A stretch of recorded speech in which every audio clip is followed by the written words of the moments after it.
തെലങ്കാനയിൽ ക്രിസ്ത്യൻ സ്കൂളിന് നേരെ സംഘപരിവാർ ആക്രമണം.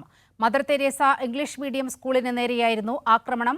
ജയ് ശ്രീറാം വിളികളോടെ എത്തിയ പ്രവർത്തകർ സ്കൂൾ അടിച്ചു തകർത്തു. വിവരങ്ങളുമായി സിബി ജോസഫ് ചേരുകയാണ്. സിബി, എന്താണ് സംഭവിച്ചത്?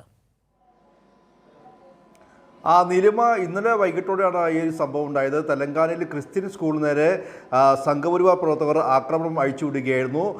ഈ തെലങ്കാനയിലെ മദർ തെരേസ ഇംഗ്ലീഷ് മീഡിയം സ്കൂളിന് നേരെയാണ് ഈ ആക്രമണം സംഘപരിവാർ അഴിച്ചുവിട്ടത്. ഇതിൽ ജയ് ശ്രീറാം വിളിയോടെയായിരുന്നു ഈ ഒരു ആക്രമണം നടത്തിയത്. പ്രത്യേകിച്ച് സ്കൂൾ മാനേജർ അടക്കമല്ലാതിനെയും ഭീഷണിപ്പെടുത്തുകയും അതിക്രമിക്കുകയും ചെയ്യുന്ന സാഹചര്യമുണ്ടായി. ഇവിടെ ഈ സ്കൂളിലെ വൈദികരെ അടക്കം, ക്രിസ്ത്യൻ വൈദികരെ അടക്കമല്ലാതിനെയും ആക്രമിക്കുന്ന ഒരു സ്ഥിതി കൂടി ഉണ്ടാവുകയും ചെയ്തു. ഇതിൻ്റെ ദൃശ്യങ്ങൾ അടക്കമല്ലാതിനെയും ഇപ്പോൾ പുറത്തു വന്നിട്ടുണ്ട്. ഇതിൽ പ്രധാനമായും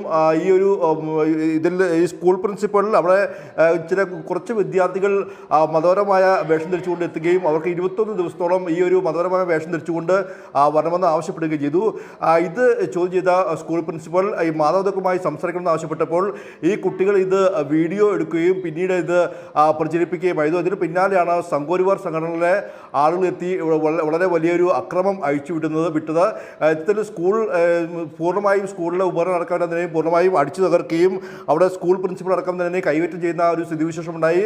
മാത്രമല്ല, അവിടെ ഈ സ്കൂളിൻ്റെ ഗേറ്റ് മുന്നിലുണ്ടായിരുന്ന മദർ തെരേസയുടെ രൂപം അടക്കം എല്ലാതിനെയും തകർക്കുന്ന ഒരു സ്ഥിതിവിശേഷമാണ് ഉണ്ടായത്. എന്തായാലും വളരെ വലിയൊരു ആക്രമണമാണ് തെലങ്കാനയിൽ ഇന്നലെ വൈകിട്ടോടെ ഈ സംഘപരിവാർ സംഘടനകൾ അവിടെ അതിക്രമം നടത്തിയത്. പ്രത്യേകിച്ച് ഈ പ്രിൻസിപ്പലിനെയും പുരോഹിതന്മാരെല്ലാം തന്നെയും സ്കൂളിനുള്ളിൽ കയറി ആക്രമിക്കുന്ന ഒരു കാഴ്ച കൂടി, ദൃശ്യങ്ങൾ കൂടി നമുക്ക് ലഭ്യമായിട്ടുണ്ട്. എന്തായാലും വളരെ വലിയൊരു ആക്രമണമാണ് ഈ തെലങ്കാനയിലെ സ്കൂളിൽ അഴിച്ചുവിട്ടത് ഈ സംഘപരിവാർ സംഘടനകൾ. നീലിമ.